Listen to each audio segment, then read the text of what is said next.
Hi friends, நம்ம இப்போ பார்க்க போகிற வீடியோ புனிதர் தேவசகாயம் பிள்ளை பற்றி தான். அவருடைய வாழ்க்கை எப்படி இருந்துச்சு, அவர் எப்படிலாம் கஷ்டப்பட்டார் அதையும் கேட்டுச்சு. அவர் ஞாபகார்த்தம் உள்ள சில இடங்களையும் பார்க்க போறீங்க, பாருங்க. புனிதர் தேவசகாயம் பிள்ளை இன்றைக்கு குமரி மாவட்டத்தில் உள்ள நட்டாலம் என்னும் கிராமத்தில் 1712 ஏப்ரல் மாதம் 23ஆம் நாளன்று பிறந்திருக்கிறார். இவருக்கு பெற்றோர்கள் இட்ட பெயர் எதுனா நீலகண்டன் தான் அவரோட பெயர். அதுக்கு பின்னால அவர் மார்த்தாண்டவர்மா அரண்மனை இருக்கிற பத்மாவரம் பேலஸ்ல கருவூல அதிகாரியாக வேலைக்கு சேர்ந்திருக்காரு. இந்த சமயத்துல தான் 1741 குளச்சல் துறைமுகத்தை பிடிக்கிறதுக்காண்டி டச்சு படைகள்லாம் மார்த்தாண்டவர்மா படைகளால் தோற்கடிக்கப்பட்டிருக்கு. அந்த நேரத்தில் டச் படைத்தலைவர், அதாவது கத்தோலிக்க மதத்தை சேர்ந்த பெனடிக்ட் தே டிலானோய், அவர் படைகளோட அவங்க சிறைப்பிடிக்கப்பட்டிருக்கார். அதுக்கு பிறகு என்ன ஆயிடுச்சுன்னா, மார்த்தாண்டவர்மா அந்த டிலானோயை அவர் படைக்கு ஆலோசகராக மாற்றிக்கிட்டார். அதனால் அவர் நீலகண்ட பிள்ளைக்கு ரொம்ப ஃப்ரெண்ட் ஆகிட்டார். அந்த சமயத்தில் அவர் கூட பழகுனதுனால நீலகண்ட பிள்ளை என்ன பண்ணிட்டாரு, அவர்கிட்ட திருமுழுக்கு பெற்று கிறிஸ்தவராயிரணும் அப்படின்ட்டு ஒரு விருப்பம் வந்துச்சு. அதுக்கு பிறகு திருநெல்வேலி மாவட்டத்தில் வடக்கங்குளம் கத்தோலிக்க தேவாலயத்தில் உள்ள பங்கு தந்தை அவருக்கு தேவசகாயம்னு பேரை சூட்டிட்டார். அதுக்கு பிறகு கத்தோலிக்க மதத்துக்கு மாறியதும் தேவசகாயம் பிள்ளை பலரிடம் இயேசு கிறிஸ்துவை பற்றி போதிச்சு நிறைய பேரை கிறிஸ்தவ மதத்துக்கு மாற்றிருக்கிறாரு.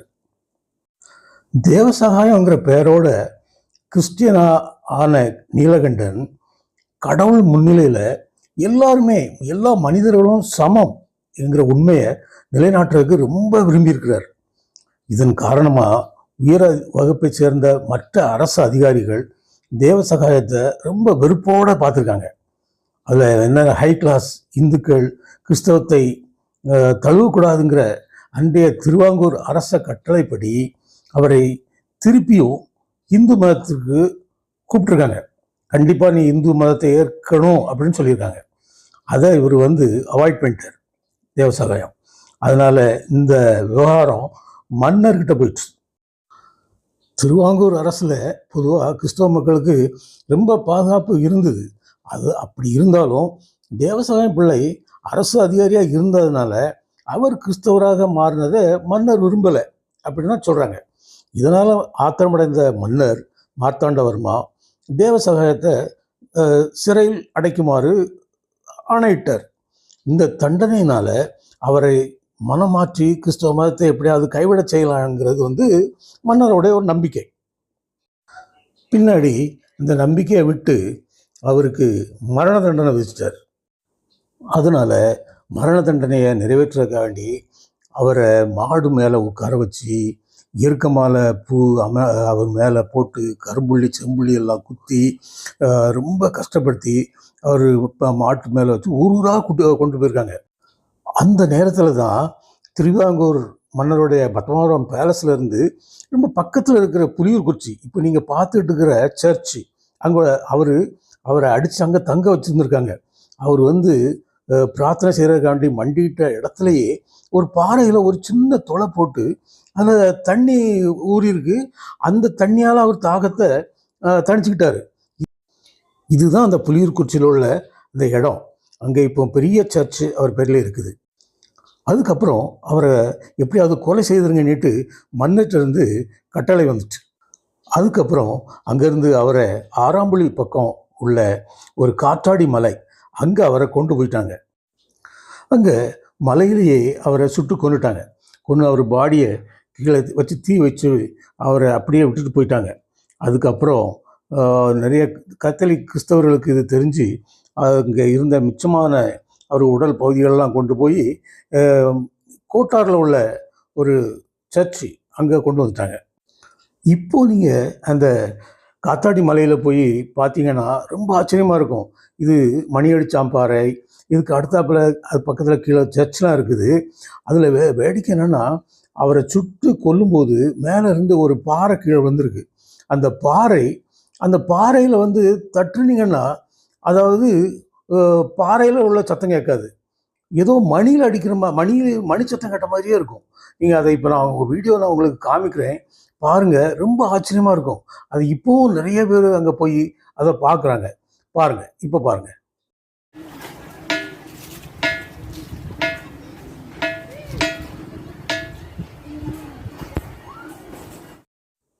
பார்த்தீங்களா? என்ன ஒரு ஆச்சரியம். இது போக நீங்கள் அங்கே இருந்து எல்லா இடமும் சுற்றி இயற்கை காட்சிகளை ரசிக்கலாம். இப்போ நீங்கள் பார்க்குறது வந்து கோட்டாரில் உள்ள தூய சவேரியார் ஆலயம். இங்கே தான் தேவசாயம் பிள்ளையோட மிச்சமான பாடி உடம்பு கொண்டு வந்து அடக்கம் பண்ணியிருக்காங்க.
இப்போது இத்தனை வருஷம் கழிச்சு 2022 அவருக்கு புனிதர் பட்டம் கொடுத்து அவரை ரொம்ப உயர்த்திட்டாங்க.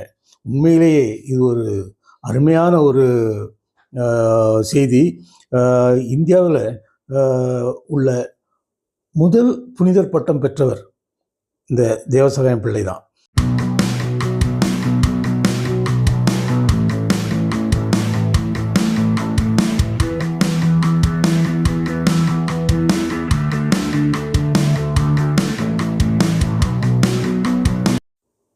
இப்போ நீங்கள் பார்க்குறது புனிதர் தேவசகாயம் பிள்ளை அவருடைய கல்லறை.